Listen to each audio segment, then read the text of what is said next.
We came to Doraville after we were contacted by a resident who had received some outrageous property code tickets. And after we started investigating, we realized that Doraville was one of the most prolific ticket writers in the country, and certainly in the Atlanta area. And that was according to an investigation by the local newspaper here. Hilda Brucker was fined $100 and sentenced to criminal probation because of the condition of this driveway. Hilda was hauled into Doraville Municipal Court without warning and told she faced 3 criminal misdemeanor charges for the condition of her property. I was called into court with no warning, and I was sentenced for having cracks and crumbles in my driveway, which is so ridiculous and ludicrous. No one ever asked me to fix the driveway. This is a neighborhood of very old driveways. Who does that? And you received a criminal citation for the driveway? Yes, it was. It was a criminal charge against me. I then met Hilda's neighbor, Jeff Thornton, who was ticketed for a stack of wood which he used for woodworking. This is the remains of that wood pile. It's deplenished quite a bit since then because I've used it for woodworking or cooking, or I've made a few birdhouses out of this wood because the roof looks really neat with the rough wood. It ran along the fence, and it was nice and neatly stacked. And actually some of it had a tarp over it so you couldn't see how ugly it looked apparently. Even before this happened to me, I would be out on my morning walk and I would see code enforcement officers skulking around people's front yards taking pictures.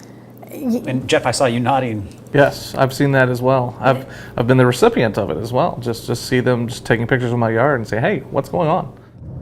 Doraville is notorious for its speed traps and other law enforcement activities because it sits on the Atlanta Beltway, the perimeter, which gives its police the opportunity to ticket commuters who are making their way to the Atlanta area.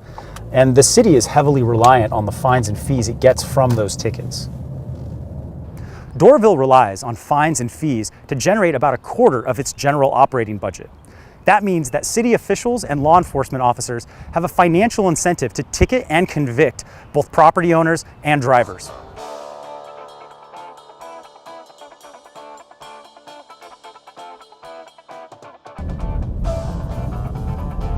A judge can't have a financial interest in a case that comes before him, and a prosecutor can't have a financial interest in prosecuting the cases that come before them. They have to be neutral government officers.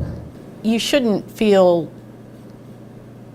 threatened to the point where you're almost afraid to drive in certain areas, not because it's dangerous, but because you might just be a trigger for somebody who's out there patrolling to make money. If you have a city, you need to be able to fund the city, and it shouldn't be something where you have to penalize your citizens or people who are visiting the city in order to be able to keep the city up and running.